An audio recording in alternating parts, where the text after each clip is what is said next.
सुनहरी धूप गांव के घास के मैदान को नहलाती है। जब रहीम अपनी गायों को चराने ले जाता है, उसकी बांसुरी एक निरंतर साथी। गाय लंबी घास में धीरे धीरे घूमती हैं। उनकी घंटियां शांत सुबह की हवा में धीरे धीरे गूंजती हैं।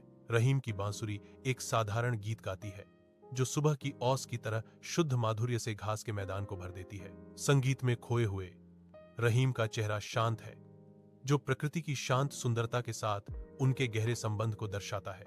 घास का मैदान चमकता है, एक जीवंत कैनवास, जहां जीवन पृथ्वी और आकाश के साथ सद्भाव में प्रकट होता है।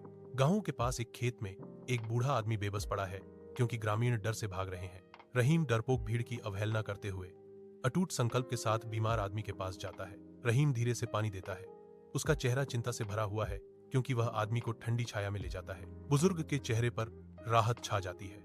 धन्यवाद, मैं बहुत बेहतर महसूस कर रहा हूं, वह कहता है। उसकी आवाज कमजोर लेकिन ईमानदार है। रहीम अब साफ कपड़ों में गांव के स्कूल में बैठता है। ज्ञान उसके चेहरे को रोशन करता है। वह अपनी किताबों पर ध्यान देता है, मेहनती और केंद्रित। उसकी पिछली कठिनाइयां अब उसकी पढ़ाई के लिए ईंधन है। वरिष्ठ व्यापारी द्वारा प्रायोजित रहीम एक नए जीवन के इस अवसर को स्वीकार करता है। उसकी आंखों में आभार और दृढ़ संकल्प झलकता है। उसके सामने बेहतरी का मार्ग खुलता है। नए रास्ते पर होने के बावजूद रहीम की विनम्रता और दयालुता बरकरार है, जो उम्मीद की किरण है। स्कूल, जो कभी एक दूर का सपना था, अब उसकी हकीकत है, जो वादे और संभावना से भरी है।